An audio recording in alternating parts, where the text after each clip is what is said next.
Good afternoon, everybody. A big shout out to TEDx for having me here today. Please, can we celebrate every speaker that has spoken earlier? Um, it's such a privilege to be here.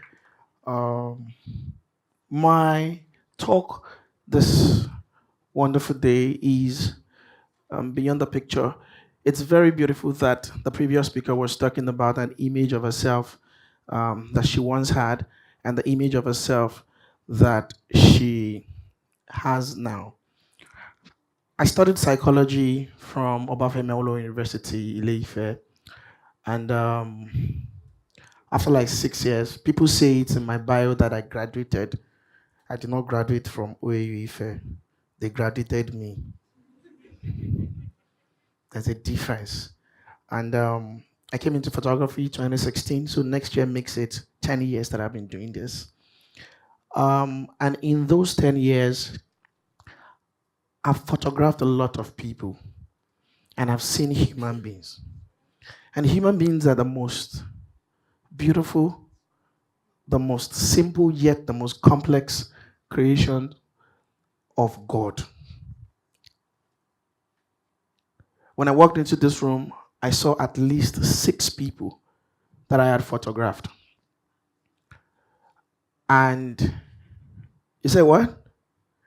And by the time I set up my light and I look at the way people are, I mean, by the virtue of the kind of photography I do, it's an exclusive clientele. And these are people that we see, we love, we admire, and we look up to them. And over the years, we've done, some projects along the line as well, where we just get to photograph people who might necessarily not be able to afford our services. But then we discovered something, which is the moment the light comes on, there's a problem.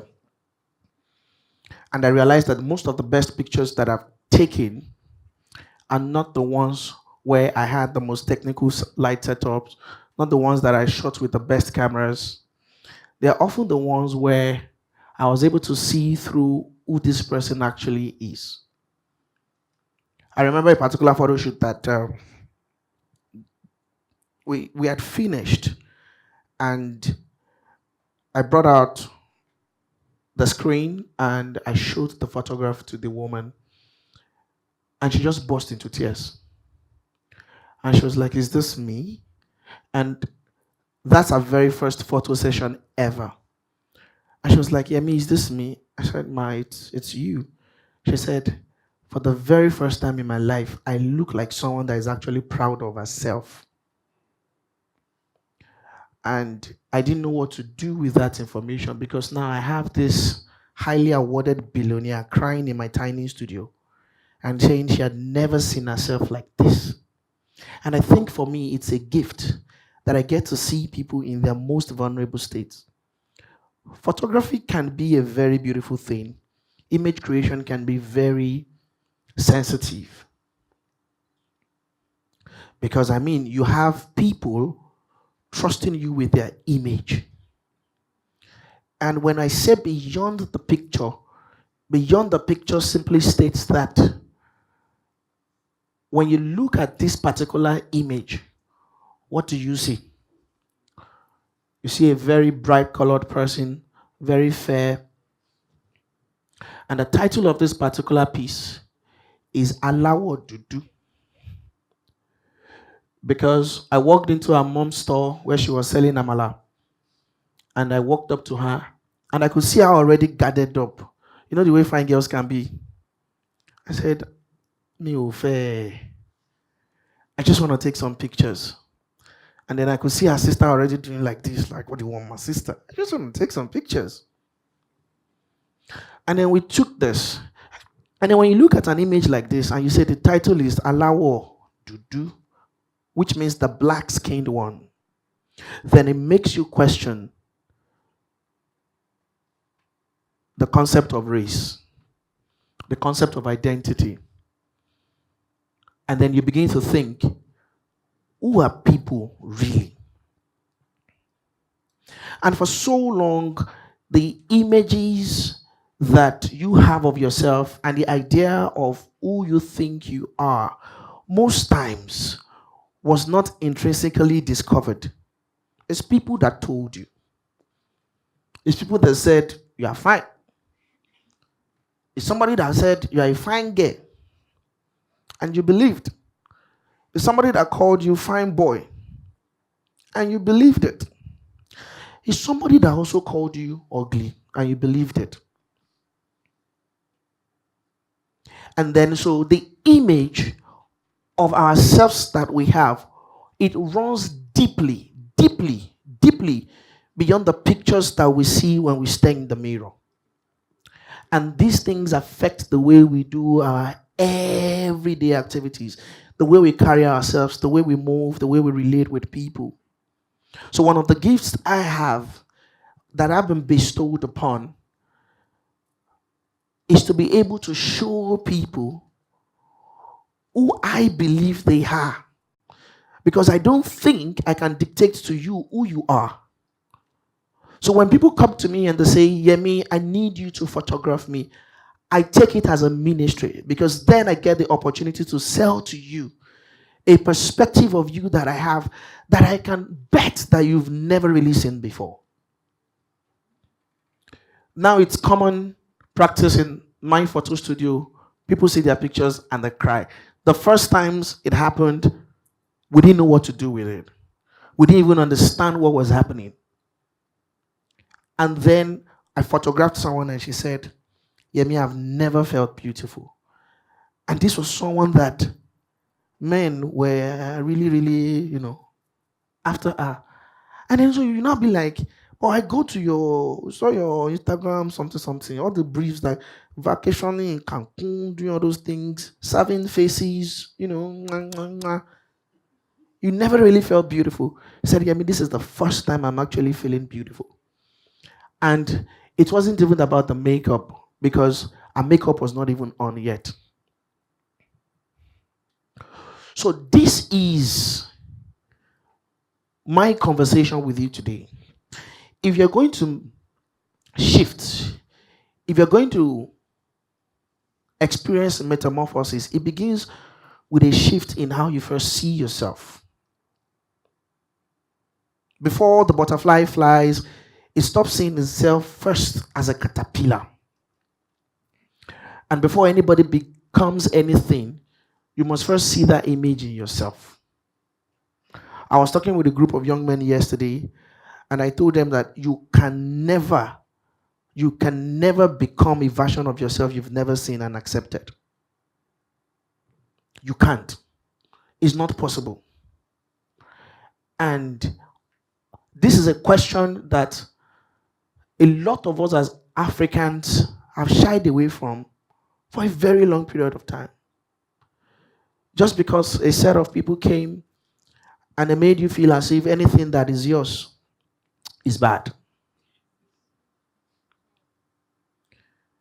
There can be no progress if you don't accept who you are first. Understand your strengths, understand your weaknesses, understand that there is so much silent work that has to go on your inside long before the photographs are taken. And many of us have perfected the perfect poses.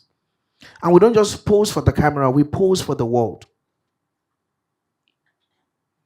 You pose for your friends, you pose for your colleagues, you pose in church, you pose everywhere you go.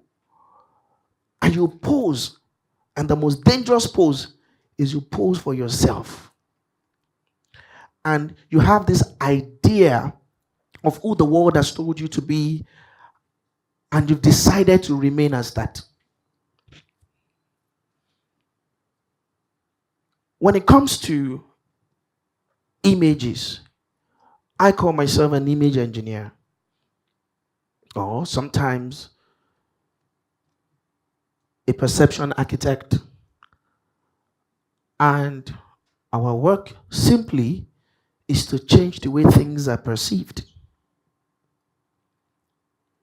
And you see a lot of us scroll on our phones, just live our daily lives, swallowing in so much information that have been heavily curated doctored for a particular purpose, and then you take that as a mold against your own personal life.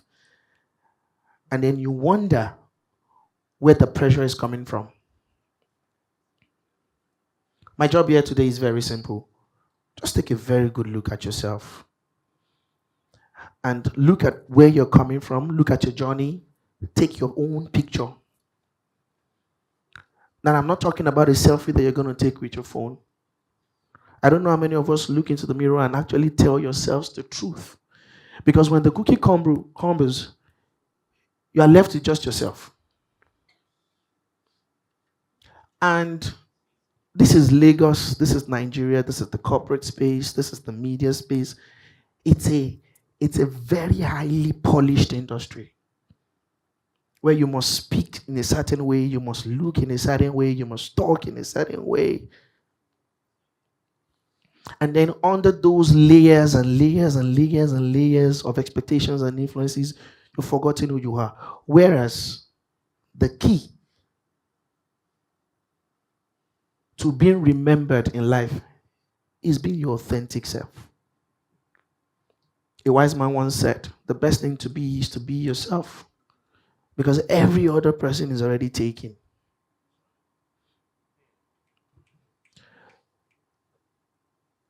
I operate in an industry where you must be seen driving a kind of car before you can book a kind of project.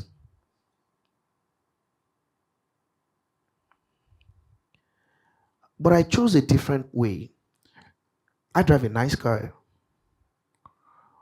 But my clients don't even know the kind of car I drive.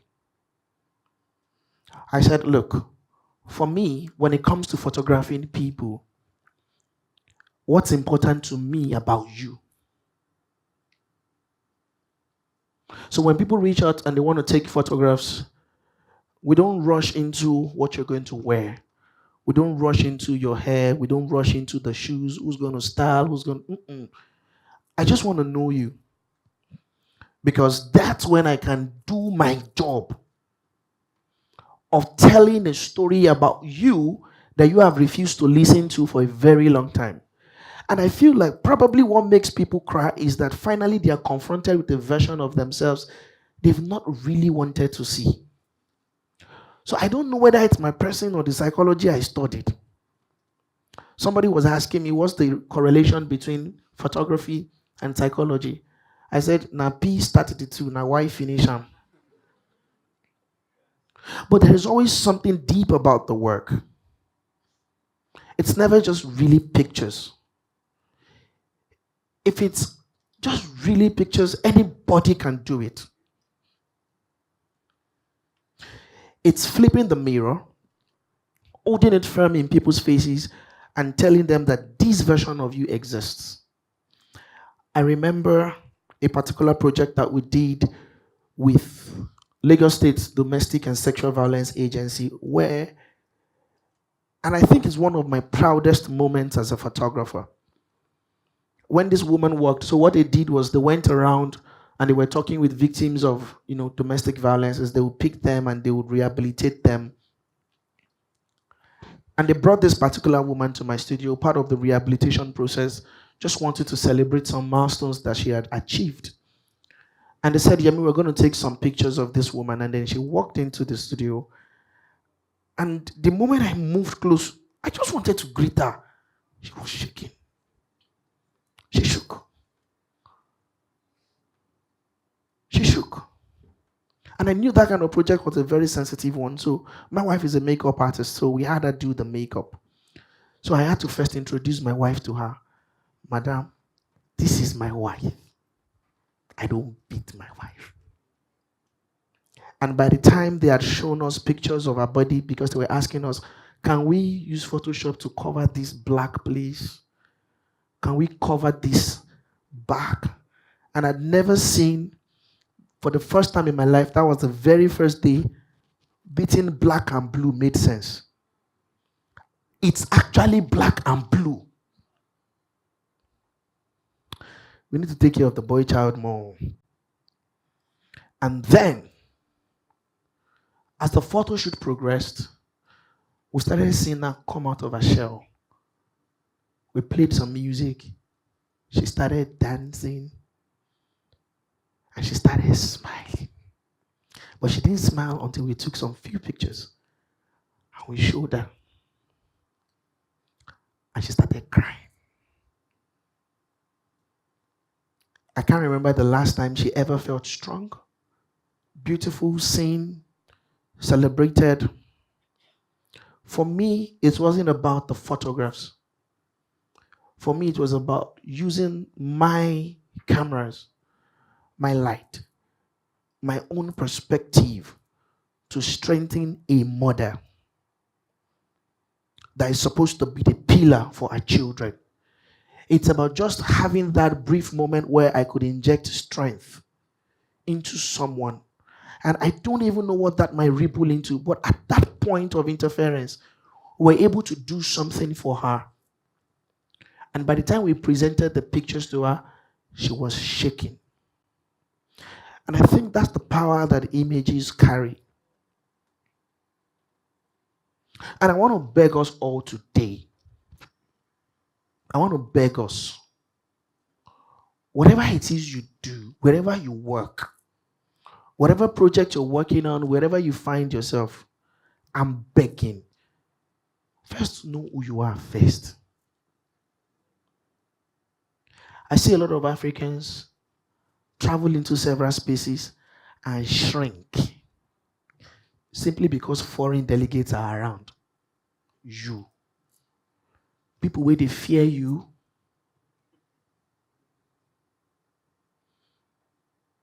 People who are aware of what you carry. And I think the people that are most unaware of what they carry is Africans. And then the rest of the world knows what we carry. As long as they have given us a pixelated format of who we are, we're able to accept that.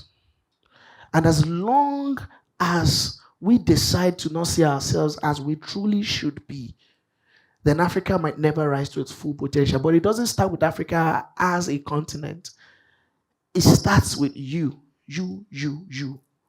When it's just you alone in your room, standing in front of the mirror and saying, who am I exactly? Beyond the picture, what is my image? And when you understand that image, then collectively, Africa begins to have a bigger reflection. Thank you very much.